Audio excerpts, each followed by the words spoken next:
الذي خلق الموت والحياة ليبلوكم أيكم أحسن عملا وهو العزيز الغفور۔ ایک نوجوان ہمارا تبلیغی دوست گلاسگو میں رہتا تھا، وہ بیمار ہو کے ہاسپٹل گیا ہے، تو اس کی جو اٹینڈنٹ نرس تھی اس نے 3-4 دن کے بعد کہا کہ آپ مجھ سے شادی کریں گے؟ اس نے کہا میں مسلمان ہوں، تم کرسچن ہو؟ کہا میں مسلمان ہو جاؤں، اگر آپ شادی کرتے تو میں مسلمان ہوں۔ اس نے کہا تم کس وجہ سے مجھے یہ پیشکش کر دو؟ وہ کہنے کہ میں 3 دن سے تمہیں دیکھ رہی ہوں تو کہ تم نے ایک دفعہ بھی نظر اٹھا کے مجھے نہیں دیکھا، میں نرس ہوں، میری زندگی یہاں گزری ہے، میں نے کوئی نوجوان ایسا نہیں دیکھا جو لڑکی کو دیکھ کے نظر جھکا لیتا ہو، میں پہلی دفعہ اپنی زندگی میں کسی کو دیکھ رہی ہوں کہ جب اس کے سامنے میں آتی ہوں تو اس کی نظر جھک جاتی ہے، تو مجھے یقین ہو گیا تیرے اندر سچائی ہے۔ تو مسلمان ہو گئے۔ اس نے آگے کتنی بچیوں کو مسلمان کیا۔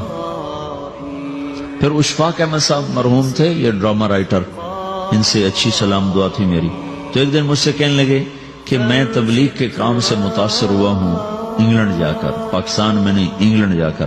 تو میں ایڈنبرا میں پارک میں بیٹھا تھا، میری بیوی میرے ساتھ بیٹھی تھی، تو ایک جماعت آئی، انہوں نے آ کر اذان دی مغرب کی اور نماز پڑھی۔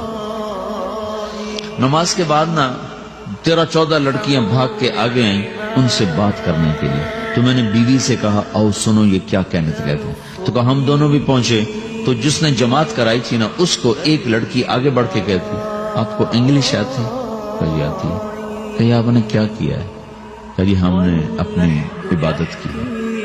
تو لڑکی کہنے لگی آج تو اتوار نہیں ہے، تو اس نوجوان نے کہا کہ جی ہم دن میں 5 دفعہ کرتے ہیں، صرف اتوار کو نہیں، روزانہ 5 دفعہ۔ وہ لڑکی کہنے لگی یہ تو بہت زیادہ ہے، آپ اس کو کیسے نبھاتے ہیں؟ تو اس نے اس کو جواب دیا، 2-3 سوال اس نے اور کیے، جواب دیا۔ تو کہنے لگی اچھا بہت مہربانی، اس نے سے ہاتھ بڑھایا آگے ملانے کے لیے تو وہ نوجوان کہنے لگا میں آپ سے معافی چاہتا ہوں، میں آپ کو ہاتھ نہیں ملا سکتا۔ تو اس لڑکی نے کہا کیوں؟ کہ یہ ہاتھ میری بیوی کی امانت ہے اور کسی کو نہیں لگ سکتا۔ تو لڑکی کھڑی تھی، وہ زمین پہ گر گئی، صرف اس بہت وہ زمین پہ گر گئی، کھڑے کھڑے وہ زمین پہ گر گئی، اور وہ بچوں کی طرح رونے لگی پھوٹ پھوٹ کے، اور کہنے لگی وہ لڑکی کتنی خوش قسمت ہے جس کے تم خامد، کاش یورپ کے مرد بھی ایسے ہی ہوتے۔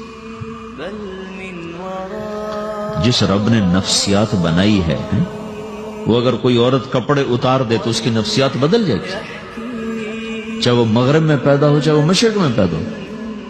عورت کی نفسیاتی حیا ہے اور وفا ہے، کسی وفادار کی تلاش ہے، تو وہ اس کو پتہ بھی نہیں ہے کہ مشرق کا حیا کیا ہے، لیکن وہ اس کو اللہ نے عورت بنایا ہے، اس کے اندر کی وہ نہیں مر سکتی چیز۔ کاش یورپ کے مرد بھی ایسے ہوتے۔ اور آنسو پوچھتی ہوئی وہاں سے اٹھ کے چل دی۔ تو اشفاق صاحب مرحوم کہنے لگے میں نے اپنی بیوی سے کہا بانو آج وہ تبلیغ ہوئی ہے کہ لاکھوں کتابیں بھی چھپ جاتی، وہ کام نہ ہوتا جو یہ نوجوان اپنے عمل سے کر گئے۔ تو میرے عزیزو کٹی پتنگ نہ بنو، اپنی کٹی پتنگ کی منزل کوئی نہیں رہتی۔ اللہ اس کے رسول کے ہاتھ میں اپنے ڈور دے کے چلو، اللہ اس کے رسول کی غلامی میں اپنے آپ کو چلاؤ تو اللہ تمہیں بھاگ لگائے گا، عزت بھی دے گا۔ اپنی منمانی میں کوئی راحت نہیں، اللہ کی قسم کوئی راحت نہیں۔ 6 بر اعظم پھر کے تمہیں بتا رہا ہوں کہ جو اپنی ترتیبوں پر چلنے والوں کے دکھ آپ لوگ اندازہ نہیں لگا سکتے۔ چلنا ہے تو اللہ اس کے رسول کی زندگی کو اپنا کے چلو، اللہ تمہاری دنیا بھی سکھ والی بنائے گا، آخرت بھی سکھ چین والی بنائے گا۔ لیکن یہ سیکھنا پڑے گا، سیکھنا پڑے گا۔ تبلیغ اس کو سیکھنے کی محنت ہے اور اس کو آگے پہنچانے کی محنت ہے۔ تو یہ عمر ہے، اس وقت ساری دنیا اسلام کے لیے تیار ہے، چونکہ نظریاتی طور پر دنیا شکست کھا چکی، کسی کے پاس کچھ نہیں۔ تو ہمارے پاس ایک ایسا خوبصورت نظریہ ہے کہ جو ان کو بڑی تیزی سے اپنی طرف کھینچ سکتا ہے، اور اللہ کا احسان ہے کہ تیزی کے ساتھ نسلوں کا رخ اللہ کی طرف ہو رہا ہے.